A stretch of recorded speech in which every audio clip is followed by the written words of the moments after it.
Assalamualaikum warahmatullahi wabarakatuh. Baiklah, mukadimah saya tumpangkan kepada pembicara sebelumnya.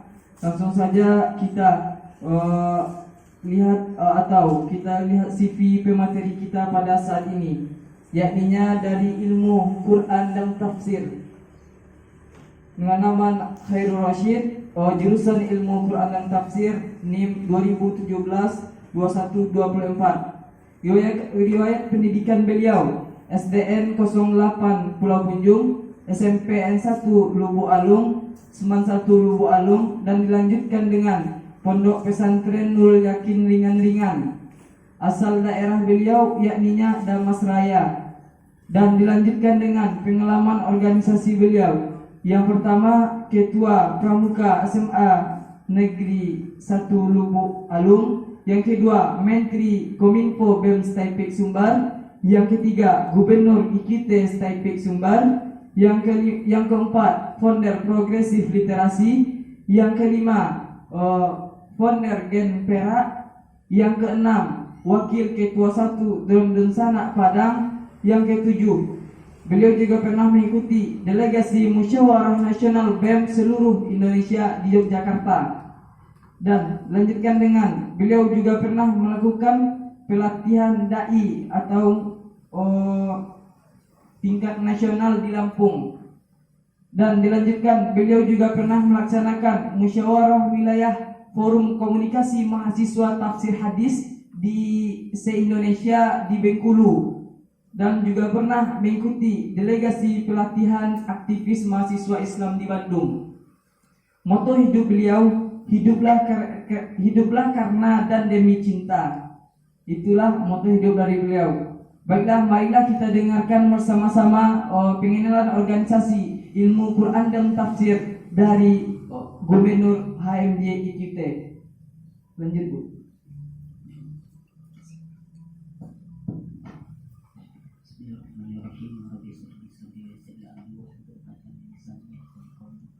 Assalamualaikum warahmatullahi wabarakatuh. Alhamdulillahirabbil alamin, wassalatu wassalamu ala asrafil anbiya'i wal mursalin wa ala alihi wa sahbihi rasulillahi ajma'in.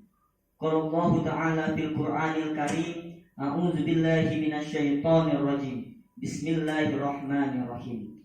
Qul innas sholati wa nusuki wa mahyaya wa mamati lillahi rabbil alamin.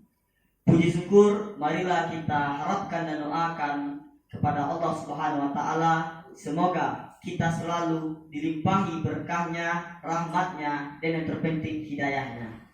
Salawat dan salam kita haturkan kepada arwah junjungan seluruh alam, yakni Habibil Mustafa, baginda Nabi besar Muhammad sallallahu alaihi wasallam. Selain beliau sebagai seorang Rasulullah, dia juga merupakan salah satu referensi kita sebagai tokoh revolusi progresif revolusioner, yang mana karena berkat ikhtiarnya selama hidup di dunia ini, beliau mampu membawa kita dari alam kegelapan menuju alam yang penuh cahaya. Walaupun cahaya itu akhir-akhir ini sedikit meredup.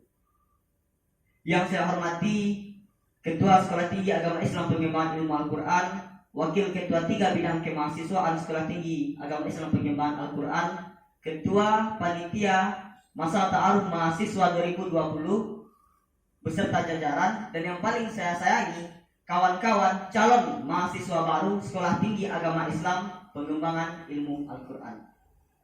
Baik, pada kesempatan hari ini saya diberikan kesempatan oleh panitia untuk menjadi pemateri di materi pengenalan organisasi kampus. Saya dapat jatah di bagian pengenalan organisasi mahasiswa Himpunan Mahasiswa Jurusan Ilmu Al-Quran dan Tafsir. Baik, ikhwan semua, Himpunan Mahasiswa Jurusan Ilmu Al-Quran dan Tafsir adalah suatu organisasi yang khusus mengurus mahasiswa jurusan Ilmu Al-Quran dan Tafsir. Nanti kalau kawan-kawan tidak memilih jurusan Ilmu Al-Quran dan Tafsir, ada juga nanti lembaga lain yang mengurus kawan-kawan yang tidak memilih Ilmu Al-Quran dan Tafsir sebagai program studi ataupun jurusan di dalam perkuliahan. Jadi ini terkhusus hanya untuk mahasiswa jurusan Ilmu Al-Quran dan Tafsir. Seperti sebagaimana sebuah organisasi, kita mempunyai kabinet. Kabinet kita diberikan nama Kabinet Perintis Juang. Ini baju kerja yang saya gunakan sekarang. Ini adalah baju kerja Kabinet Perintis Juang. Artinya pengurus yang ikut mengurus himpunan mahasiswa jurusan Ilmu Al-Quran dan Tafsir di bawah pimpinan saya, itu kita punya baju kebesaran ataupun baju kerja berwarna marun seperti ini. Dan untuk kawan-kawan, ini sedikit bocoran, yang memilih jurusan Ilmu Al-Quran dan Tafsir nanti akan diberi juga baju, bukan diberi sih, dibuatkan baju yang berwarna biru sesuai dengan warna logo kita, warna biru. Jadi asalkan kawan-kawan ikut jurusan Ilmu Al-Quran dan Tafsir, kawan-kawan punya baju kerja warna biru. Dan bagi kawan-kawan Ilmu Al-Quran dan Tafsir yang punya kesempatan untuk menjadi pengurus di himpunan mahasiswa jurusan Ilmu Al-Quran dan Tafsir, maka nanti punya baju kerja tambahan seperti yang saya gunakan sekarang ini. Terserah warnanya, mau itu pink, merah, marun, kelabu, entahlah, yang penting tergantung pengurus yang menjabat ketika itu. Di kepengurusan saya warnanya yang seperti sekarang. Untuk visi dan misi, kita punya tujuan, visi ataupun ultimate goals kita, yaitu menjadikan himpunan mahasiswa jurusan Ilmu Al-Quran dan Tafsir sebagai organisasi yang profesional, berlandaskan Al-Quran dan hadis, serta menjunjung tinggi nilai-nilai keislaman. Untuk mencapai ultimate goals tadi, maka kita butuh langkah-langkah atau yang biasa kita kenal dengan misi. Misi kita di himpunan mahasiswa jurusan Ilmu Al-Quran dan Tafsir terbagi menjadi 4 misi. Yang pertama, menjadi wadah nyata dalam menampung segala bentuk aspirasi mahasiswa khusus jurusan Ilmu Al-Quran dan Tafsir. Yang kedua, membangun koordinasi yang aktif, kreatif, dan inovatif dengan seluruh elemen yang berada di ruang lingkup himpunan mahasiswa jurusan Ilmu Al-Quran dan Tafsir, menjadi yang terdepan dalam gerakan yang berhubungan dengan keislaman. Yang ketiga, mendorong mahasiswa Ilmu Al-Quran dan Tafsir untuk berpartisipasi aktif dalam wadah himpunan mahasiswa jurusan Ilmu Al-Quran dan Tafsir. Yang terakhir ataupun poin keempat, menjadikan organisasi yang membentuk kader yang unggul dari seluruh mahasiswa jurusan Ilmu Al-Quran dan Tafsir. Itu visi dan misi kita di himpunan mahasiswa jurusan Ilmu Al-Quran dan Tafsir. Selanjutnya, pejabat struktural. Mulai dari penasehat, kita punya 2 orang penasehat. Yang pertama itu Bapak Andi Ramadhani, yang kedua itu Husnul Dwi Efrialdi. Yang terkhusus Husnul Dwi Efrialdi itu sekarang menjabat sebagai Presiden Mahasiswa Saipik Sumbar. Yang mengepalai organisasi ini dikenal dengan sebutan gubernur. Gubernurnya alhamdulillah saya amanahkan sendiri, saya Muhammad Khairul Rasid, jabatan sebagai Gubernur Ilmu Al-Quran dan Tafsir. Untuk wakil gubernur itu dipegang oleh Muhammad Syarif Haidarullah, Sekretaris Jenderal Dori Rahmat Syukri, Bendahara Elvina Sari. Ada beberapa divisi yang terdapat di dalam himpunan mahasiswa jurusan Ilmu Al-Quran dan Tafsir. Divisi pertama itu divisi riset pengembangan dan kaderisasi. Untuk kepala divisinya itu ada Bapak Andre Firma. Divisi kedua adalah divisi minat bakat dan keilmuan. Kepala divisinya Fuad Harisyah, dibantu beberapa orang stafnya yaitu Danin Dania. Setelah itu Siti Aminah dan Indra Roja. Divisi selanjutnya ada divisi komunikasi dan informasi, yang menjabat sebagai kepala divisinya Yunus Hayatun Azizah, dibantu oleh beberapa orang staf yakni Hafiz Al-Fadli, Muhammad Zamzami, Hilda Ridwan Mas. Setelah itu ada divisi perhubungan. Divisi perhubungan, kepala divisinya adalah Yoga Adiansah. Stafnya Muhammad Iman Amini. Staf berikutnya Muhammad Siboy, Fitri Yani Afifah, dan Amelia. Dan terakhir Alisa Fitri. Dan divisi keputrian, kepala divisi itu namanya Zeni Muniroh, dibantu oleh stafnya yang bernama Reni Salwijah. Setelah itu Ice Gustina. Dan yang terakhir Halimatus Sa'diyah. Dan divisi terakhir ialah divisi keagamaan, yang menjabat sebagai kadif ataupun kepala divisi adalah Muhammad Toha Hasan. Stafnya Neni Zarwita, Irfan, dibantu oleh staf juga Ega Yulia Putri, dan terakhir Hafiz. Mungkin itu untuk pengenalan pejabat struktural ataupun yang menjadi pengurus di himpunan mahasiswa jurusan Ilmu Al-Quran dan Tafsir. Sebenarnya kalau ini karena kondisi mungkin ya moderator, kita dibatasi oleh corona, ada virus corona, jadi kita secara online. Biasanya saya itu datangkan orangnya, lihatkan slide-nya, lihatkan bagaimana orang-orangnya supaya lebih kenal. Tapi karena situasi dan kondisi juga, sehingga saya hanya bisa bacakan namanya. Tapi itu tidak urgent juga sih. Kalau kalian bisa cari siapa orangnya, atau kami yang mencari kawan-kawan. Kalau ada yang ingin ditanyakan terkait bagaimana himpunan mahasiswa jurusan Ilmu Al-Quran dan Tafsir ini. Mungkin hanya sedemikian untuk perkenalan dulu moderator. Kembalikan kepada moderator.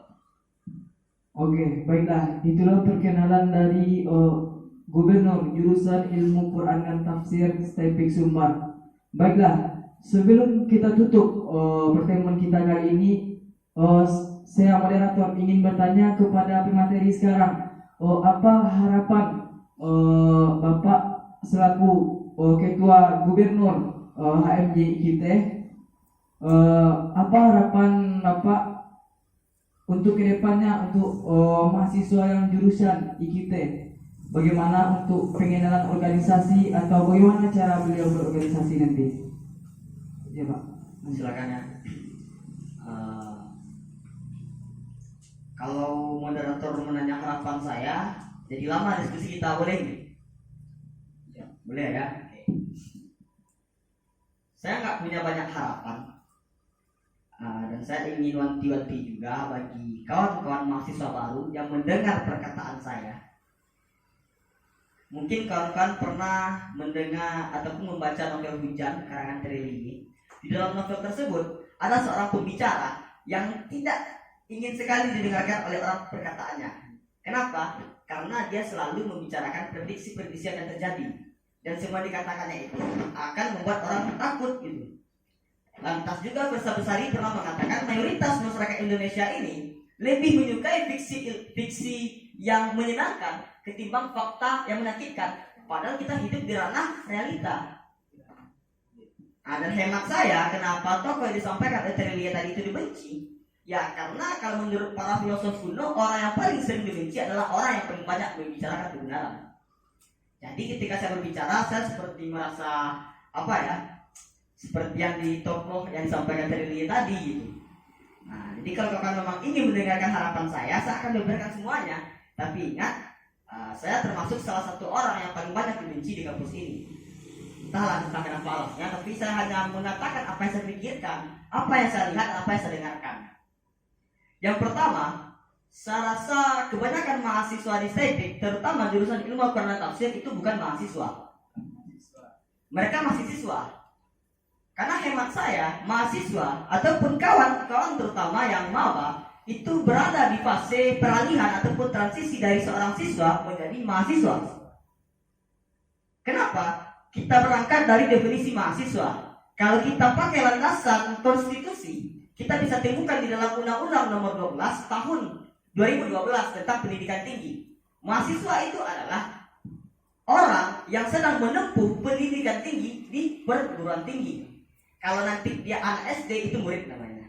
Kalau dia sanawiyah, aliyah ataupun pertama ataupun atas itu siswa. Kalau di pendidikan tinggi dan dia bersekolah di perguruan tinggi namanya mahasiswa. Itu secara landasan konstitusi. Kalau secara landasan filosofis pribadi saya mengartikan mahasiswa itu adalah seseorang yang mendapat anugerah sangat besar. Saya masuk dari logika Nahwu Shoroh. Mungkin kawan-kawan pernah mendengar sigot yang namanya isim tafdil. Isim tafdil itu punya derivasi afdolu. Misal satu kalimat ketika ditukar derivasinya menjadi isim tafdil, maka akan berubah makna. Misalnya kabara artinya besar. Diberikan derivasi isim tafdil menjadi akbar, artinya lebih besar. Lebih itu hanya untuk manusia. Tapi kalau kalimat ataupun singkat isim tafdil tadi kita nisbahkan kepada Tuhan ataupun kepada Khalik, bukan lebih besar lagi artinya, tapi maha besar.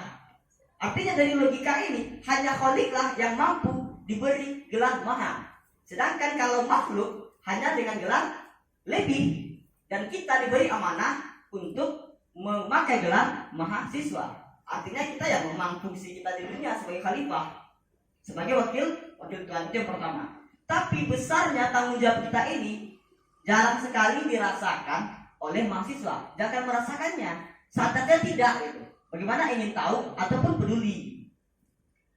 Banyak di antara kita yang lupa apa itu fungsi dan peran mahasiswa.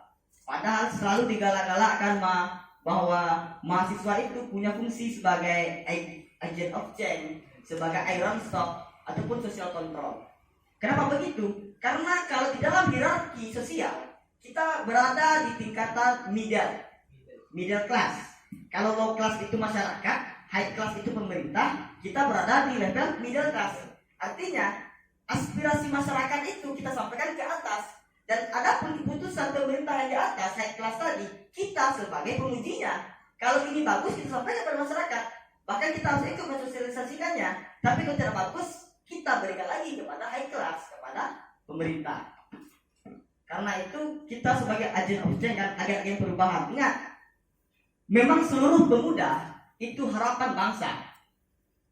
Tapi yang menjadi agen itu tidak seluruh pemuda. Agen beberapa orang. Siapa orang itu? Pemuda-pemuda yang berkesempatan mengikuti perkuliahan, yaitu mahasiswa. Ataupun social control, fungsi sosial. Kita harus bisa melakukan controlling dalam suatu struktur sosial. Yang terpenting yang namanya guardian of value, penjaga nilai. Mahasiswa harus menjadi garda terdepan dalam menjaga value. Value apa yang dimaksudkan? Nilai-nilai kebenaran. Kenapa? Karena kita setelah masuk ke dalam dunia realistis, setelah tamat menjadi mahasiswa, kebanyakan kita akan disuguhkan dengan kehidupan-kehidupan seperti pragmatisme, oportunisme, dan isme-isme materialisme lainnya. Walaupun kita selama mahasiswa diberikan hal-hal yang ideal terus, idealis kita, value kita akan kebenaran yang harus kita jaga. Karena modal hidup kita di dunia adalah hanif, condong kepada kebenaran. Jadi itu fungsi. Tapi ingat, fungsi mahasiswa tidak akan pernah tercapai tanpa watak mahasiswa. Jadi akar dari semuanya bukan fungsi sebenarnya. Fungsi itu apa harus kita kerjakan. Tapi sebelum kita mengerjakan sesuatu, kita harus merubah dulu watak kita sebagai mahasiswa. Apa watak kita sebagai mahasiswa? Yang pertama itu menurut saya kritis. Kenapa kritis? Karena gini, ini statement saya pribadi, ingin dibuat status boleh atau tidak. Kampus agama, bahkan atau gini, tidak ada yang bisa menjamin kampus Islam atau kampus Quran sekalipun tidak melakukan kesalahan. Karena Allah hanya menjamin manusia pasti melakukan kesalahan. Artinya akan ada potensi-potensi kesalahan dilakukan oleh manusia. Walaupun dia pengurus kampus Al-Quran sekalipun, fungsi kita lebih senang melakukan check and balance ataupun menguji dan menyeimbangkan tadi gitu. Jadi ya kita jangan langsung sepakat itu. Harus kita kritisi tersebut. Ingat, mengkritisi satu hal tidak akan membuat kita salah. Karena tujuan kita mengkritisi, mencari kebenaran. Ingat, kebenaran ini harus kita cari gitu. Allah hanya, kalau kebaikan itu ada juga. Tapi kebaikan, fastabiqul khairat kan, berlomba-lomba dalam kebaikan. Artinya kebaikan modal kita. Tapi kalau kebenaran tidak ada fastabiqul haq, itu harus dicari. Dan kita manusia hanya punya kebenaran relatif. Ya absolut ataupun yang mutlak hanya punya Allah. Semoga kita menjadi pribadi-pribadi mendapat hidayah dan selalu mengarah kepada kebenaran absolut. Setelah itu objektif. Saya rasa wataknya harus objektif. Kenapa objektif? Gini mudah-mudahan. Objektif itu adalah mengatakan apa yang dilihat. Ya kan? Kalau seandainya dia hebat, katakan hebat. Jangan sampai subjektif.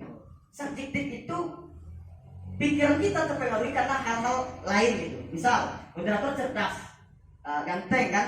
Tapi karena saya, hal subjektivitas saya tidak suka kepada moderator, saya tidak moderator jelek. Itu karena subjektivitas. Kita harus bisa berpemikiran objektif gitu. Setelah itu harus ilmiah lah itu. Karena kita kan mahasiswa gitu. Usahakan setiap argumen yang kita katakan, pemikiran kita katakan harus ada referensinya. Di mana kita baca. Dan pun referensi tidak mutlak sifatnya. Kalau dalam konteks dialektikanya Hegel kan ada tesis, antitesis dan sintesis. Kita sampaikan yang kita pikirkan, kita baca menjadi tesis kita.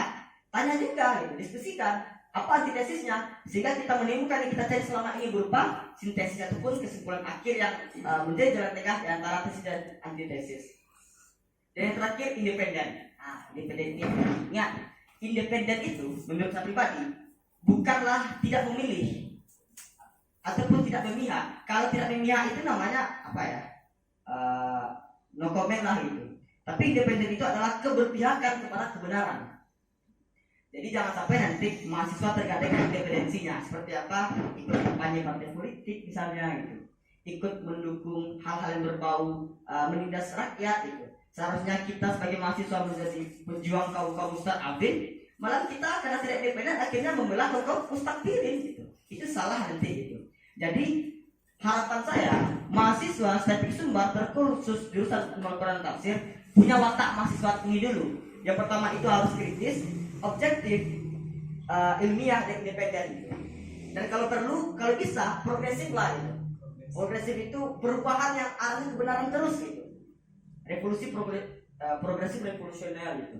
Atau kita itu bagaimana setiap hari itu ada perbaikan gitu.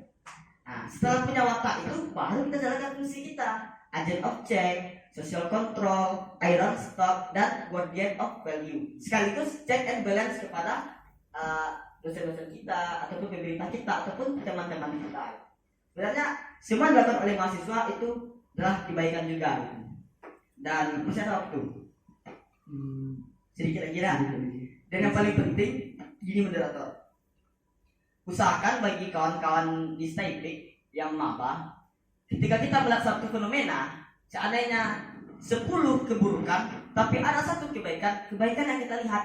Jangan sampai nanti 10 kebaikan ternafikan oleh satu keburukan. Usahakan orientasinya itu esensi, orientasinya itu hakikat.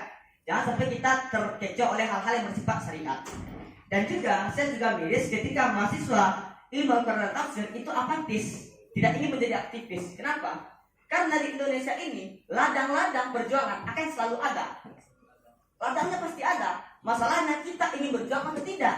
Jangan sampai nanti orang-orang yang bereferensikan kepada kebenaran yang relatif itu mengisi ladang-ladang pergerakan. Kita sepakat nih bahwa Al-Quran itu kebenarannya absolut, ini dari Tuhan, dan kita mengkajinya. Kok kita yang punya ataupun mengklaim bahwa kebenaran kita ini kebenaran yang mutlak tidak mau masuk ke ranah perjuangan? Akhirnya apa? Dampaknya ranah-ranah perjuangan hanya akan diisi oleh orang-orang yang bersumberkan kepada kebenaran yang relatif. Nah, mungkin itu gitu.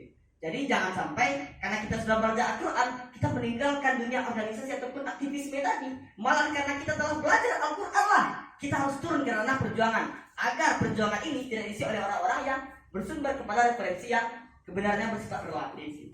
Mungkin itu sedikit harapan saya kepada kawan-kawan maba itu. Karena menurut saya kerusakan itu mulai dari hulu. Seperti analogi air sungai, kalau hulunya sudah keruh, maka hilir akan keruh.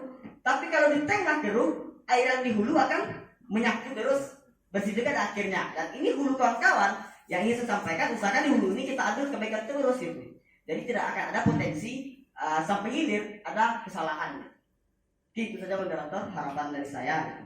Yang jelas semua kita lakukan itu niatkan karena Allah gitu. Karena kita adalah pejuang Allah. Ya. Kalau untuk berjuang yakin saja bahwa kalau kita berjuang di jalan Allah, maka Allah akan memberikan pertolongannya. Jadi saya moderator kembalikan kepada moderator.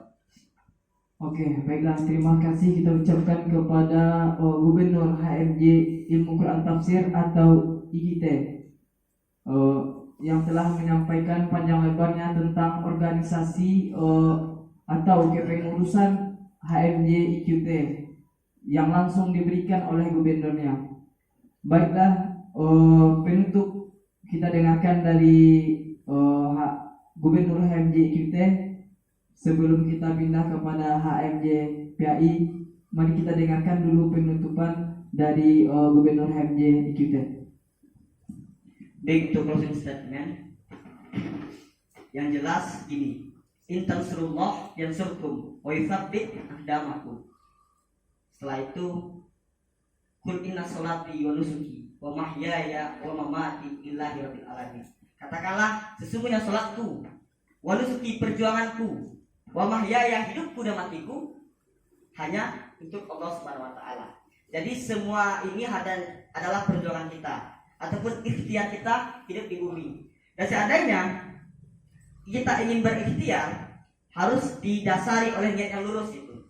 Jadi closing statement saya gini aja, luruskan niat, jalani dengan ikhlas, maka semesta akan mendoakanmu. Setelah itu, apabila ikhtiar kita di dunia ini telah maksimal, biarlah langit menjadi saksi pertarungan antara doa dan takdir. Dan yang terakhir yang ingin saya sampaikan, kita jangan terlalu mengkultuskan logika seperti para filsuf, tapi berusaha menjadi seperti para sufi. Kenapa? Karena logika membagi dunia menjadi jutaan bagian, hati dan cinta menyusunnya menjadi satu. Bila taufiq wal hidayah. Assalamualaikum warahmatullahi wabarakatuh. Posisi semangat.